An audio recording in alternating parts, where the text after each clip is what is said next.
Hello दोस्तों, नमस्कार। हमारे नए वीडियो में आपका स्वागत है।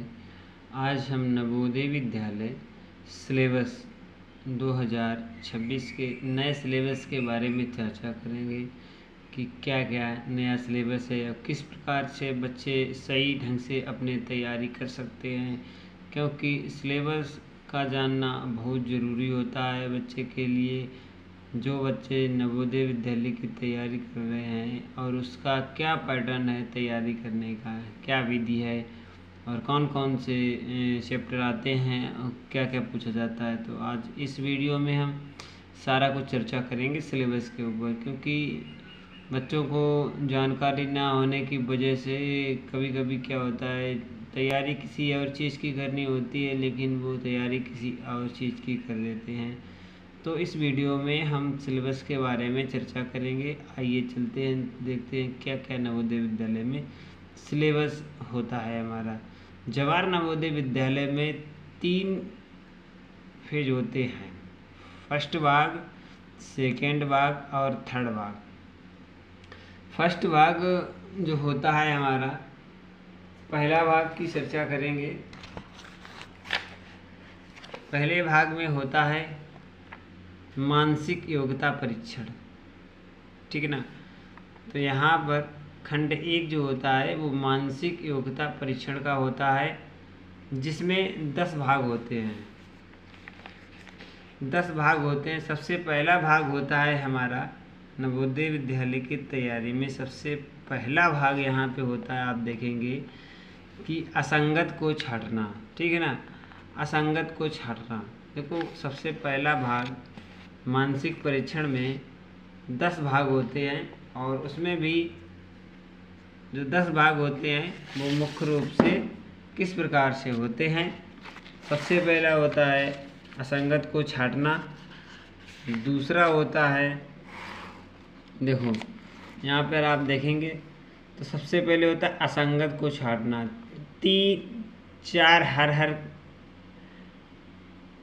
सारे 4 ऑप्शन होते हैं और एक ऑप्शन सही होता है, 3 ऑप्शन गलत होते हैं। तो मानसिक परीक्षण या मानसिक योग्यता में 10 भाग होते हैं। सबसे पहले असंगत को छांटना, आकृतिक मिलान, पैटर्न को पूरा करना, आकृति श्रृंखला पूर्ति, दृश्यता, ज्यामितीय आकृति पूर्ति, दर्पण प्रतिबिंब, पंच होल पैटर्न, स्थान दृश्यावलोकन और छिपी हुई आकृति। तो ये हमारे महत्वपूर्ण जो 10 भाग हैं वो ये हैं। तो सबसे पहले हम मानसिक परीक्षण की जब हम बात कर रहे हैं तो किस प्रकार से हमारे जो प्रश्न आते हैं उस पर भी चर्चा करेंगे, थोड़ा शॉर्ट में समझाएंगे जिससे किसी को। यहाँ पे आप देखेंगे, देखो यहाँ पर आप देख रहे हैं ये 4 ऑप्शन है हमारे।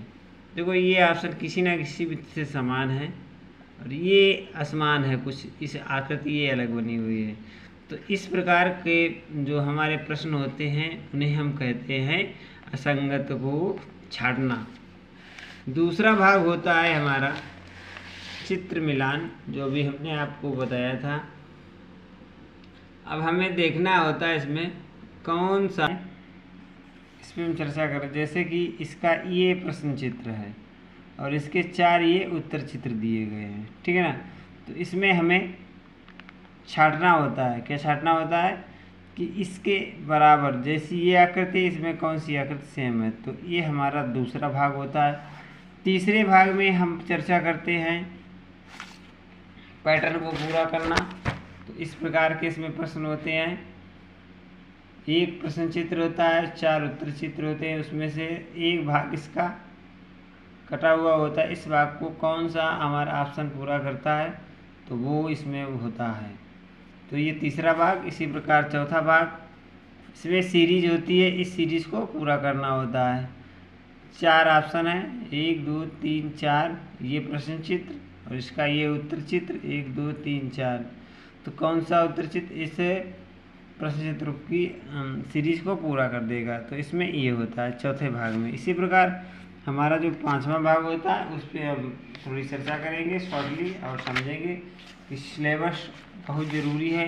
जब आपको रास्ता नहीं मालूम होगा तब आप कैसे चलेंगे। तो ये एक इस तरीके का वीडियो बनाने का हमारा मतलब ये है कि बच्चे बिल्कुल सही जानकारी और सटीक जानकारी मिले। अब जो हमारा 5वां भाग होता है वो होता है हमारा क्या, जो इसमें और इसमें संबंध होता है, भाई इसमें और इसमें संबंध हमें स्थापित करना होता है, ठीक है ना। तो इसके लिए जो हमारे 4 ऑप्शन दिए हैं, तो इसमें से हमें कौन सा ऑप्शन इसमें आएगा उसे भरना होता है, ठीक है ना। जो इसमें संबंध है वो इसको इसमें संबंध में स्थापित करना होता है, और 4 आंसर दिए होंगे उसमें से एक आंसर सही होगा, उसे हमें भरना होगा, ठीक है ना। इसी प्रकार से हमारा भाग होता है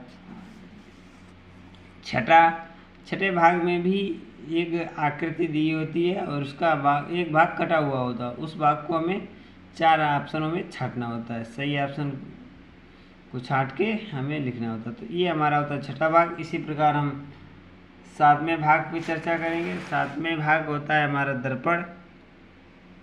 7वां भाग होता है दर्पण। देखो दर्पण इधर लगा है, कभी इधर भी लगा हो सकता है, इधर भी लगा हो सकता है, इधर भी लगा हो सकता है। तो जिस साइड दर्पण लगा होता है तो उस हिसाब से क्या जो आकृति बनेगी तो वो भी हमें इसमें बताना होता है। तो इसके लिए अब हमारा ये 8वां है।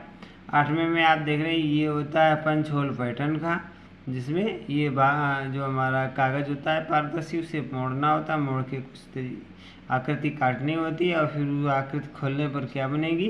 तो इस प्रकार से इसमें भी 2 होते हैं, एक में तो आकृति खोलनी होती है, एक में काट के पहले ही दिया जाता है और उसे मोड़ना होता है। तो 2 प्रकार से होता है पंच होल पैटर्न। इसके बाद जो हमारा 9वां होता है कि इसमें देखो हमारी आकृति दी होती है और आकृति को हमें ढूंढना होता है, ठीक है।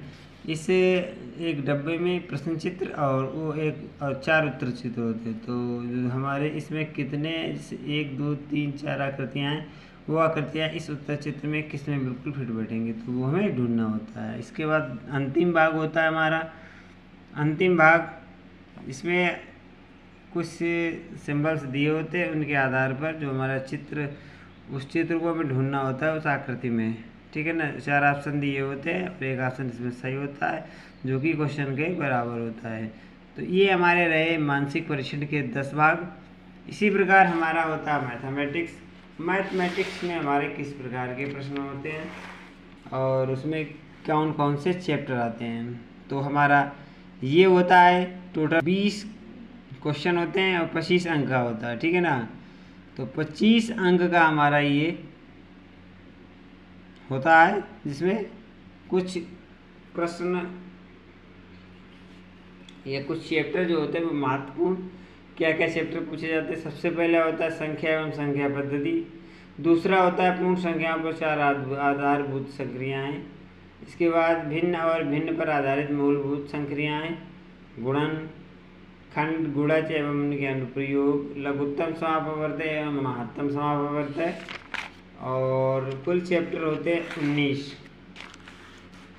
19 चैप्टरों में छठा चैप्टर होता है वर्गमूल, घनमूल, 7वां दशमलव संख्याएं और दशमलव संख्याओं पर आधारभूत संक्रियाएं, मापन के अनुप्रयोग। 8वां चैप्टर 9वां चैप्टर व्यंजकों का सन्निकटन एवं सरलीकरण। 10वां औसत होता है, 11वां प्रतिशत और उनके अनुप्रयोग। 12वां लाभ और हानि। 13वां साधारण ब्याज। 14वां अनुपात और समानुपात। 15वां कार्य और समय। 16वां चाल समय दूरी। 17वां क्षेत्रफल परिमाप तथा आयतन। 18वां पैटर्न। 19वां आंकड़ों का चित्रमय प्रदर्शन। इसके बाद तीसरा और अंतिम, ये भी हमारा 20 प्रश्न 25 नंबर का भाषा होता है। भाषा में हिंदी, इंग्लिश, क्षेत्रीय भाषाएं जिस पे आप तो होता है, उसमें भी आप पठित चैप्टर होते हैं। उसमें आपको विलोम शब्द, पर्यायवाची कुछ 5 क्वेश्चन होते हैं, प्रत्येक में 4 पैराग्राफ दिए जाते हैं।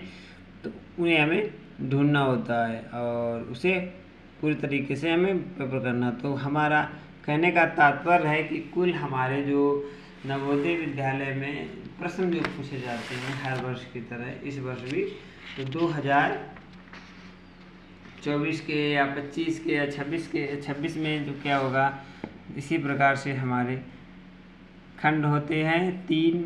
सबसे पहला मानसिक परीक्षण और दूसरा हमारा मैथमेटिक्स, तीसरा भाषा। तो भाषा हिंदी इंग्लिश हो सकती है, क्षेत्रीय भाषाएं भी हो सकती हैं। तो ये सारा नया सिलेबस है, तो आप इसकी तैयारी महत्वपूर्ण तरीके से कर सकते हैं। तैयारी करने के लिए हमारे यूट्यूब चैनल से जुड़ सकते हैं और तैयारी कर सकते हैं। जो भी साथी आपकी तैयारी करना चाहते हैं नवोदय विद्यालय की, तो उनके लिए भी महत्वपूर्ण प्लेटफॉर्म है। यहाँ पे आप जाके अच्छे से तैयारी कर सकते हैं। आशा करते हैं ये वीडियो आपको अच्छा लगा होगा, हमारे द्वारा दी गई इन्फॉर्मेशन बहुत ही लाभकारी होगी। तो हमारा कहने का तात्पर्य नवोदय विद्यालय का सिलेबस, नया सिलेबस आ चुका है, नई किताबें भी आ चुकी है, लेके आप तैयारी कर सकते हैं, हमारे साथ जुड़ सकते हैं। आशा करते हैं ये संपूर्ण जानकारी आपको अच्छी लगी होगी। यदि हमारे जानकारी अच्छी लगी तो वीडियो को लाइक करें, चैनल को सब्सक्राइब करें, साथ ही बेल आइकन को दबाना ना भूलें। मिलते हैं इसी प्रकार के एक महत्वपूर्ण वीडियो के साथ। तब तक के लिए मैं आपका साथी सोहनलाल देता हूँ आज्ञा। जय हिंद, जय भारत।